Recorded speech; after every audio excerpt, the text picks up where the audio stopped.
Assalamualaikum warahmatullahi wabarakatuh. Selamat pagi Ananda semuanya. Bagaimana kabar kalian hari ini? Semoga senantiasa dalam lindungan Allah Subhanahu wa taala.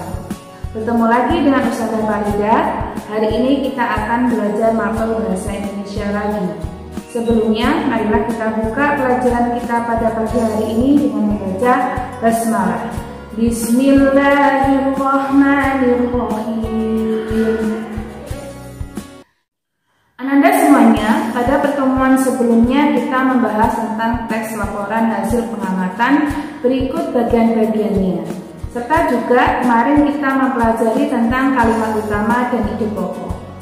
Pada hari ini kita akan belajar tentang kesimpulan. Banyak informasi yang kita temui ketika kita membaca hasil laporan pengamatan. Tentu kita sulit memahaminya kan? Nah, supaya kita mudah memahaminya, maka kita harus mampu untuk menyimpulkan hasil dari pengamatan tersebut. Bagaimana caranya? Yuk kita pelajari bersama. Ananda semua, sekarang kita masuk materi menyimpulkan informasi dalam teks bacaan. Sebelumnya, kita harus tahu dulu apa itu kesimpulan. Kesimpulan merupakan suatu pernyataan yang didapat setelah membaca atau mendengarkan suatu teks. Sekarang, cara kita membuat kesimpulan ada beberapa langkah. Yang pertama adalah membaca keseluruhan teks dengan seksama. Kemudian yang kedua adalah mencatat setiap informasi penting dari teks. Yang ketiga, kita menentukan ide pokok pada setiap paragraf. Yang keempat adalah mencatat kata kunci pada laporan. Kemudian yang terakhir adalah membuat pernyataan sesuai informasi, ide pokok, dan kata kunci pada teks dengan lebih ringkas. Kalian tahu apa kata kunci itu? Kata kunci mempunyai ciri yaitu kata tersebut sering muncul dalam teks bacaan. Nah, sekarang Ustazah akan memberikan contoh teks bacaan dan nanti kita akan belajar membuat simpulan. Teks bacaannya berjudul Rusa Bawean. Teks di sini mempunyai dua paragraf 1 dan paragraf 2. Sekarang kalian baca baik-baik ya.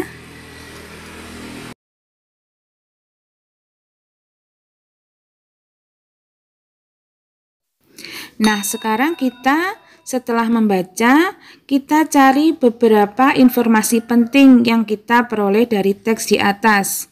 Yang pertama adalah rusa bawean merupakan hewan bertanduk. Yang kedua, tanduk rusa berfungsi untuk melindungi diri dari musuh. Yang ketiga, habitat asli rusa bawean adalah di Pulau Bawean.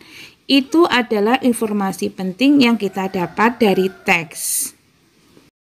Dan yang perlu dicatat bahwasanya informasi penting di atas juga termasuk ide pokok, yaitu ide pokok paragraf 1 yang berbunyi rusa bawean merupakan hewan bertanduk. Dan ide pokok yang kedua adalah habitat asli rusa bawean adalah di Pulau Bawean. Itu adalah ide pokok dari teks di atas. Selain kita dapati informasi penting dan ide pokok pada teks di atas, kita juga bisa menemukan kata kunci. Kata kunci adalah kata yang sering muncul pada teks. Pada teks rusa bawean di atas, kata kuncinya adalah apa coba? Ya, betul. Kata kuncinya adalah rusa bawean.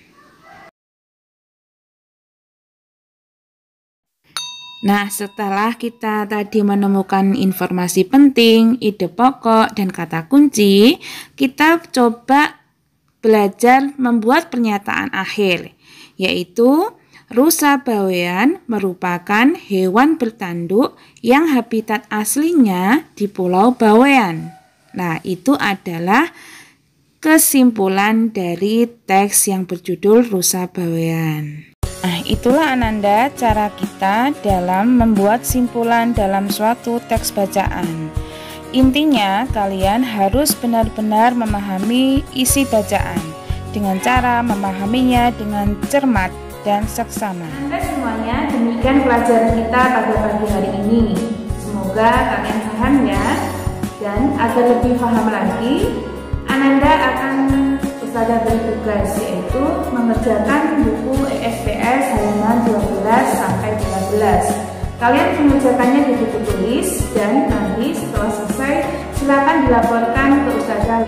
Demikian, semoga pelajaran hari ini bermanfaat. Kita akhiri dengan bacaan hamdalah. Alhamdulillahirabbil alamin. Sekian dari Ustazah. Akhirul kalam. Wassalamualaikum warahmatullahi wabarakatuh.